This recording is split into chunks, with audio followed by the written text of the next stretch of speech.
भारत एक जिम्मेदार राष्ट्र है और जिम्मेदार राष्ट्र होने के नाते अपनी राष्ट्रीय सुरक्षा, राष्ट्रीय हितों से कभी भी समझौता नहीं करता है। और भारत ने हमेशा यह स्थिति साफ की है, हर स्थिति में, चाहे वो स्वतंत्रता के बाद से भारत कभी टेक्नोलॉजी में, रक्षा क्षेत्र में जब बहुत पीछे था, और आज जब वर्तमान में चौथी सबसे बड़ी शक्ति है, सैन्य पावर है पूरे विश्व की, तब भी भारत ने हमेशा अपनी स्थिति स्पष्ट रखी है कि हम प्रत्येक देश के साथ एक शांतिपूर्वक, सद्भावपूर्वक संबंध बनाने पर विश्वास करते हैं। हम गुटनिरपेक्ष हैं, किसी एक पक्ष में हम नहीं जाएंगे, जहाँ जो सही पक्ष होगा उसी का हम साथ लेंगे। इसकी बानगी आपको फिलिस्तीन और इजराइल संबंधों में आपको दिख जाएगी। भारत ने दृढ़ता से अपने पक्ष को रखा है, किसी बात का संकोच नहीं किया है।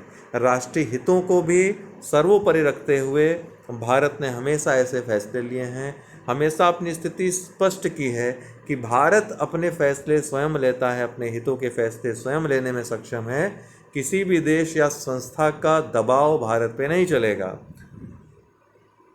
तो अब आज का जो ये टॉपिक है, पहला टॉपिक, S-400 मिसाइल प्रणाली की खरीद के लिए भारत को छूट।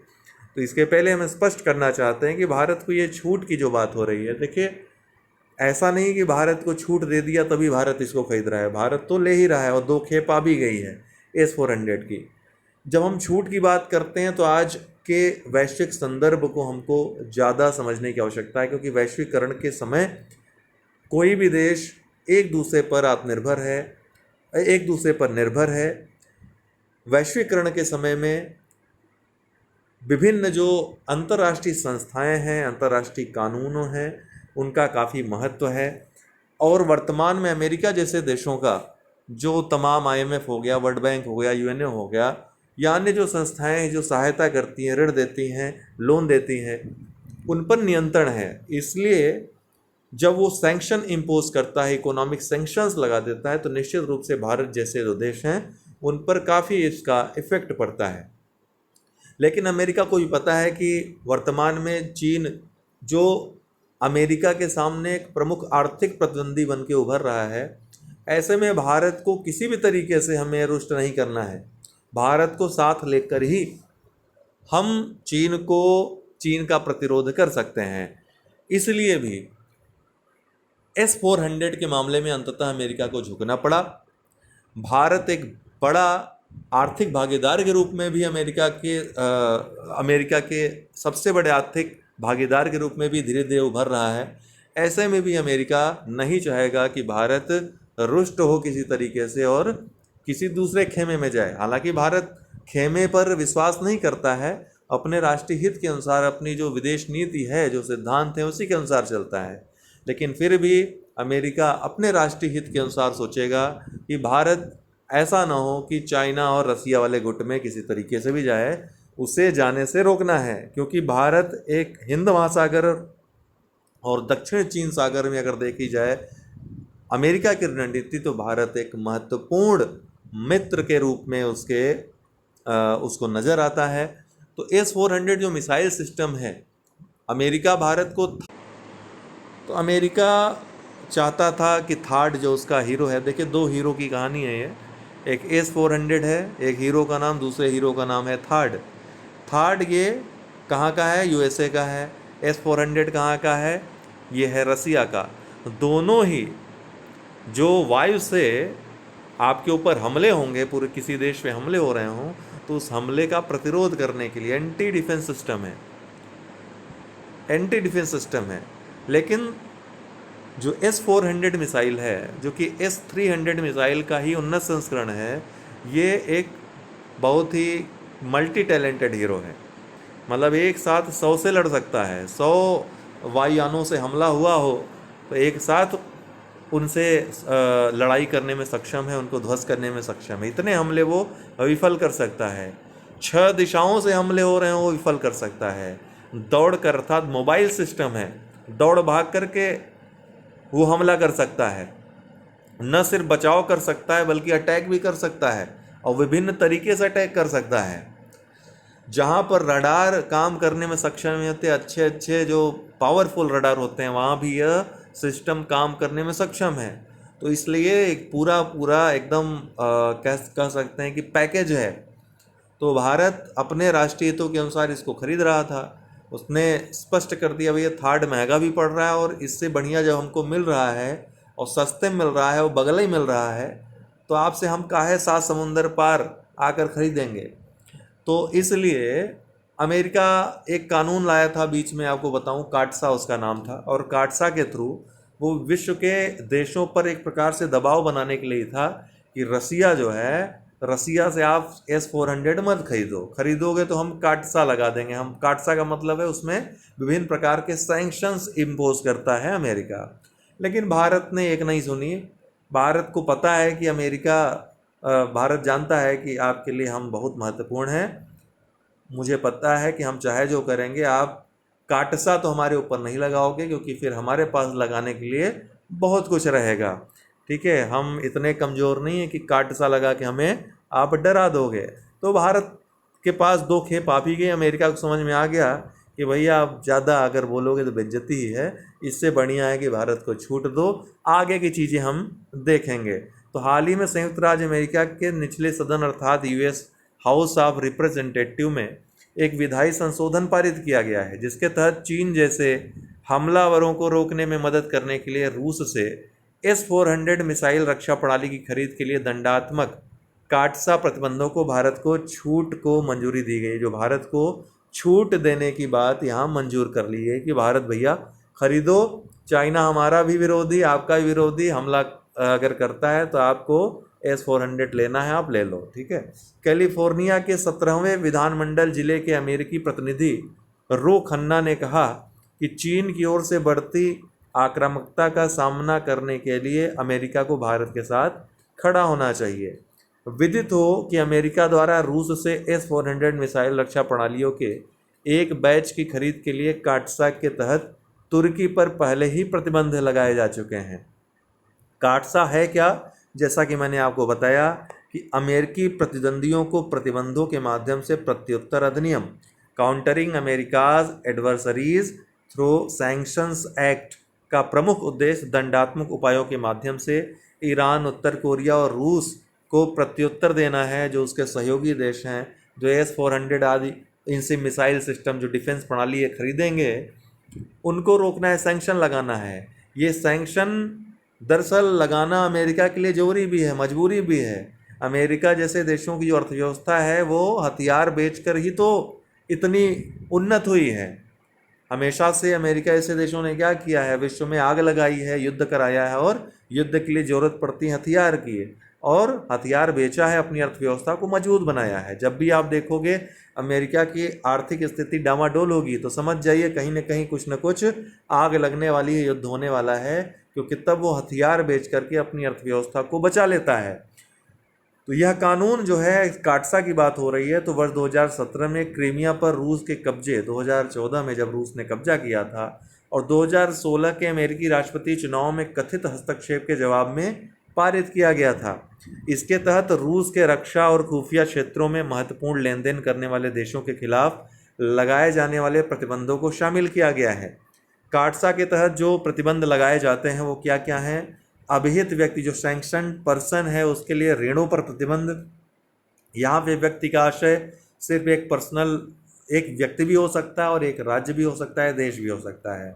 अभिहित व्यक्तियों को निर्यात करने के लिए निर्यात आयात बैंक सहायता का निषेध। संयुक्त राज्य अमेरिका या संयुक्त राज्य की जो सरकार है उसके द्वारा अभिहित व्यक्ति से, अर्थात जिस पे सैंक्शन लगाया गया है, वस्तुओं या सेवाओं की खरीद करने पर प्रतिबंध। अभिहित व्यक्ति के नज़दीकी लोगों को वीज़ा देने से मनाही। S-400 वायु रक्षा प्रणाली क्या है, जिस पर ये सारी चर्चा हो रही है? तो S-400 ट्रायम्फ रूस द्वारा डिजाइन की गई एक मोबाइल सतह से हवा पे मार करने वाली मिसाइल प्रणाली है। ठीक है, surface to air missile system है। यह विश्व में सबसे खतरनाक आधुनिक एवं परिचालन के लिए तैनात की जाने वाली लंबी दूरी की सतह से हवा में मार करने वाली मिसाइल प्रणाली है, जिसे अमेरिका द्वारा विकसित terminal high altitude area defence अर्थात थाड से काफ़ी उन्नत माना जाता है। भारत ने S-400 वायु रक्षा मिसाइल प्रणाली की 5 इकाइयों को खरीदने के लिए रूस के साथ 2008 में 5 बिलियन अमेरिकी डॉलर के समझौते पर हस्ताक्षर किए हैं। इसी वर्ष ये आना भी शुरू हो गया है, 2 इसके बटालियंस आ गए हैं, ठीक है। तो अभी 3 और आना बाकी है। आगे भी भारत इसको खरीदना, जिस तरह से रक्षा बजट भारत का लगातार बढ़ रहा है और भारत की जो प्रतिद्वंदता है चीन से बढ़ती जा रही है, पाकिस्तान के थ्रू जो चीज़ें हो रही हैं आने वाले समय में ये और ज़्यादा बढ़ाई जा सकती है। आपको पता है कि पंजाब जैसे जो बॉर्डर, जो काफ़ी ज़्यादा संवेदनशील इलाके हैं, वहाँ पर इसको तैनात भी किया जा चुका है। अगला जो खबर है, एससीओ के नए सदस्य के रूप में ईरान और बेलारूस इस वर्ष काफ़ी चर्चा में रहा। ये शीघ्र ही चीन एवं रूस समर्थित शंघाई सहयोग संगठन, जो शंघाई कोऑपरेशन ऑर्गेनाइजेशन है, उसमें ईरान और बेलारूस के 2 नए, अर्थात ये 2 नए सदस्य के रूप में, पूर्ण सदस्य के रूप में शामिल हो सकते हैं। इसका हाल ही में ऐलान किया गया है, लेकिन अभी हालांकि औपचारिक रूप से ये शामिल नहीं हुए। इनके शामिल होते ही शंघाई सहयोग संगठन में सदस्य देशों की जो संख्या है वो बढ़ करके 10 हो जाएगी। अगले वर्ष शंघाई सहयोग संगठन शिखर सम्मेलन की मेजबानी भारत द्वारा की जाएगी और वाराणसी को एससीओ क्षेत्र की पहली पर्यटन और सांस्कृतिक राजधानी के रूप में भी चुन लिया गया है। प्रमुख जो बिंदु हैं इससे संबंधित, इस खबर से, शीघ्र ही संबंधित औपचारिकताएं पूरी करने के बाद ईरान जो है शंघाई सहयोग संगठन का एक पूर्ण सदस्य बन जाएगा। नए सदस्य देशों के संगठन में शामिल होने संबंधी निर्णय शंघाई सहयोग संगठन के सदस्य देशों द्वारा सर्वसम्मति से किया जाता है। ये देश शीघ्र ही बेलारूस के भी एससीओ में शामिल होने के आवेदन पर निर्णय लेंगे। तो ईरान पहले और बाद में बेलारूस, या फिर एक साथ जैसे भारत और पाकिस्तान को शामिल किया गया था 7वें 8वें सदस्य के रूप में, इसी तरह से हो सकता है एक ही बैठक में इन दोनों को भी सदस्य बना दिया जाए। 2017 के बाद ये पहला विस्तार होगा, जब वर्ष 2017 में भारत और पाकिस्तान को जो है समूह में शामिल कर लिया गया था सदस्य के रूप में।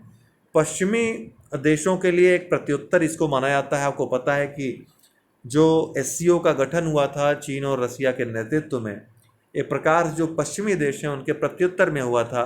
तो चीन और रूस, खासकर यूक्रेन पर रूस के आक्रमण के बाद, शंघाई सहयोग संगठन को पश्चिमी देशों के जवाब के रूप में ये तैयार करना चाहते हैं। हालांकि भारत की इसमें उपस्थिति जो पश्चिमी देश हैं उनके लिए एक राहत का विषय हो सकती है।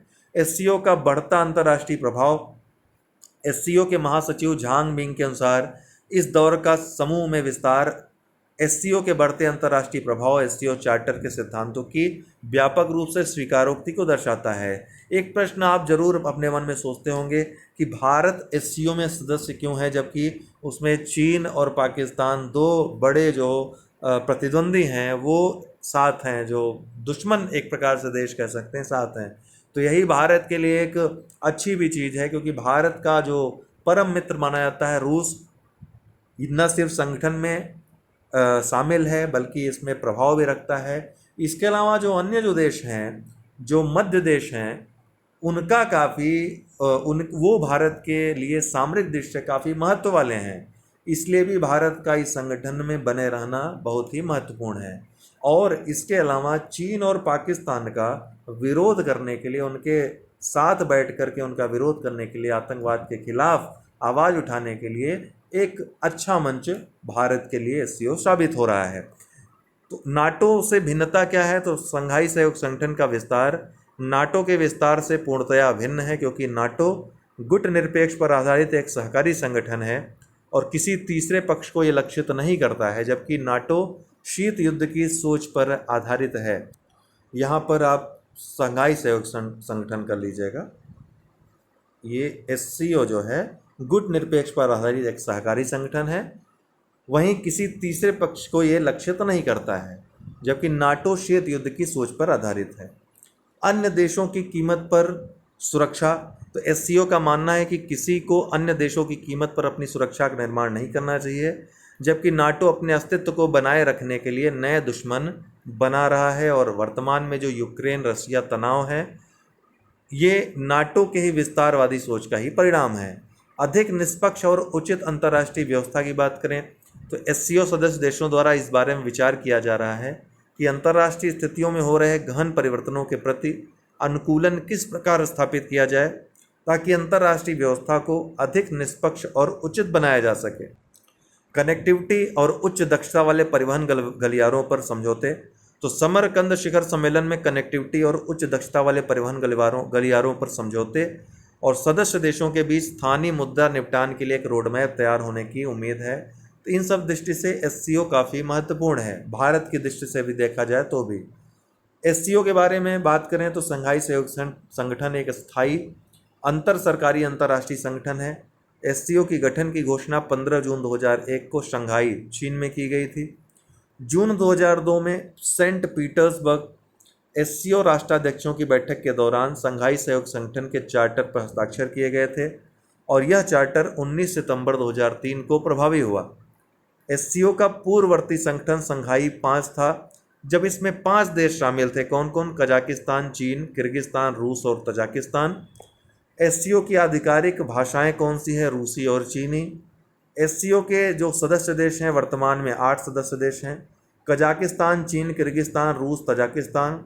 छठे देश के रूप में उज्बेकिस्तान शामिल हुआ था। 7वें और 8वें देश के रूप में, सदस्य के रूप में क्रमशः भारत और पाकिस्तान सम्मिलित हुए थे। एससीओ के क्या उद्देश्य हैं? तो सदस्य देशों के बीच आपसी विश्वास और पड़ोसियों को मजबूत करना, राजनीति, व्यापार, अर्थव्यवस्था, अनुसंधान, प्रौद्योगिकी और संस्कृति के साथ साथ शिक्षा, ऊर्जा, परिवहन, पर्यटन, पर्यावरण संरक्षण और अन्य क्षेत्रों में प्रभावी सहयोग को बढ़ावा देना, क्षेत्र में शांति, सुरक्षा और स्थिरता बनाए रखने और सुनिश्चित करने के लिए संयुक्त प्रयास करना, मिलकर के एक लोकतांत्रिक, निष्पक्ष और तर्कसंगत नई अंतर्राष्ट्रीय राजनीतिक और आर्थिक व्यवस्था की स्थापना की ओर बढ़ना, ये सभी लक्ष्य हैं। तमाम जो इनके सहयोग जो राष्ट्र हैं, सदस्य राष्ट्र हैं, आतंकवाद के विरोध में कई जो अभ्यास हैं वो संचालित करते हैं। ठीक है, और ये एक हास्यास्पद बात है कि इसमें जो पाकिस्तान जो सदस्य राष्ट्र है, जो प्रायोजित आतंकवाद को बढ़ावा देता है, वो भी आतंकवाद के विरोध में बात करता है। फिलहाल भारत के लिए एससीओ का काफ़ी महत्व है, प्रासंगिकता है। आने वाले समय में एससीओ में और भी जो गतिविधियां हैं, अन्य जो राष्ट्र शामिल हो रहे हैं, खासकर ईरान, इसके बाद और कई रोचक गतिविधियां देखने को मिलेंगी। तो आज के लिए इतना ही। बहुत बहुत धन्यवाद।